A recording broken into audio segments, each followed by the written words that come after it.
औज़ुबिल्लाहि मिनश्शैतानिर्रजीम बिस्मिल्लाहिर्रहमानिर्रहीम। प्यारे बच्चों अस्सलाम अलैकुम। 7वीं जमात सन्द बच्चे कड़न पन उर्दू किताब। अत सबकस उस नाव श्रीनगर से करगिल तक। ये मकलो अस परित।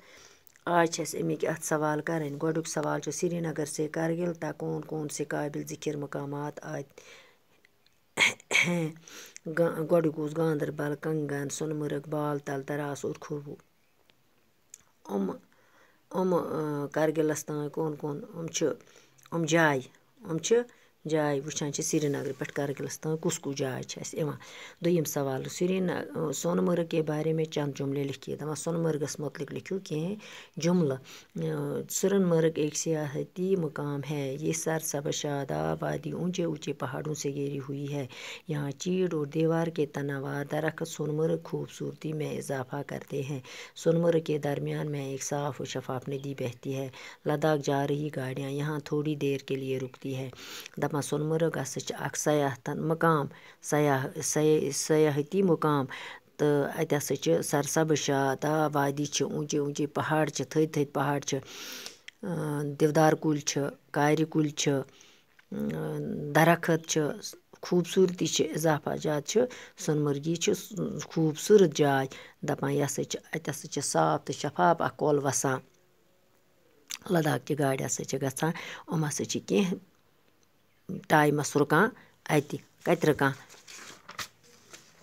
करगिलस मं। 3 सवाल दराज के बारे में आप क्या जानते हैं, चंद जुमलों में बयान कीजिए। जवाब यहाँ सर्दियों के मौसम में दर्ज हरारत -45 डिग्री तक कम हो जाती है। बारिश कम होने की वजह से बावजूद ये इलाका सरसब्ज़ शादाब है। दपा अत ज्यादा तल सर्दी हुंद मौसम। अत 45 डिग्री रोजान कम से कम रोजान अत दर्ज हरारत। बारिश कम पेन किन वजह इलाका रोजान सरसब्ज़ तो शादाब। 3 सवाल 4 करगिल किस दरिया के किनारे आबाद और यहाँ कौन कौन से फल उगते हैं। दपा करगिल कत दरिया किनारस पे आबाद। अत कुस फल नेरान कुस मेव नेरान। करगिल सूर्या दरिया के किनारे आबाद है। सूर्या अख शहर तती दरिया किनारस बठिस नज़दीक यह करगिल। यहाँ पर सेब तत नेरान अंबर नेरान चेर नेरान बी कह फल लकट लकट रसदार फल तत नेरान। पत गोस ब्या करगिल के लोगों के तर्ज ज़िंदगी पर रोशनी डालते।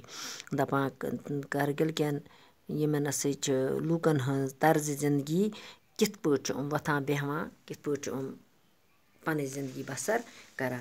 इसके जवाब करगिल के ज़्यादातर लोग बल्ती बोलते हैं। तुम ज़्यादा बुध ज़बानी बोला। इसके अलावा बुधी और पुरखी बोली भी जाती है। बुधी और पुरखी तिमन अक ज़बान ज़्यादा पहनस ये बोला। कुछ लोग दर्दी या शिना बोली भी बोलते हैं। यहाँ मुसलमान और बुद्ध लोग रहते हैं। यहाँ इमाम बाड़ा मस्जिद खानका में और बुद्ध विहार मौजूद हैं। यहाँ लोग एक रिवायती लंबा चोगा पहनते हैं।